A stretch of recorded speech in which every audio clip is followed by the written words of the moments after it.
बाहु बाहु ये देह हाथ दुखाई हब जे क्यों देह पर चढ़ाऊ वाला आदमी न है। हम अपना ननद के देखते रहे पढ़े लिखे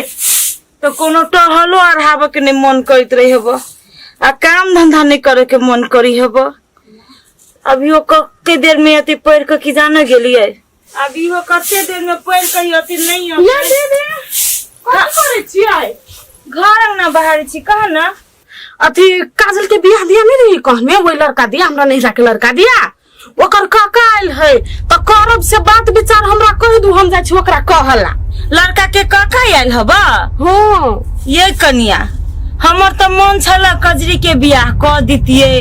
लेकिन ओकरा भैया जोरे बातचीत कैली कि ने तो कथी कहे जे अखन पढ़ी लिखी है तो कैला बियाह शादी करबे जे 2-4 साल छोड़ दियो। तब आहा के भरोसे तो उ लड़का रुकते नहीं हम जा छी कह दे ओकरा बियाह करा लिया लगे अपना ठीक है तब कथी करबे अब हमरा ननद लागी उ रति थोड़े ना रुकल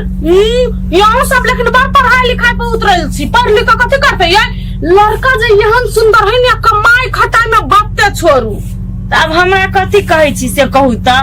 अब जे भी करती मर्दावा के ना घर में जीत चली है तो मर्दावा के यहाँ समझाव नहीं सके छियै कहलिए कजरियो से हम पूछलिए जे ये बियाह शादी करबे तो कई भौजी नहीं करब 2-4 साल हमरा छोड़ दो आरो हम पढ़ब लिखब तब हम जब जबरदस्ती करबी तो होते नहीं होती ना दूर यहाँ ननद के लेकिन किस्मत फूट गेल हम बुझ गेली अब ए तो अब कथी करिए जे नसीब में रहती लड़का लिखल सी है लड़का से ना बियाह शादी होता है। यहाँ सबके मति भ्रष्ट भ गेल ये हो कन्या कि हम की एक दिन कह दिलिए ननद के बियाह दिया तभी तो हमरा मते पर चढ़ गेलैया बियाह शादी आई न काल होबे करते अब जकरा जो लिखल होती तकरा जो बियाह होते तो हमरे पर बोझ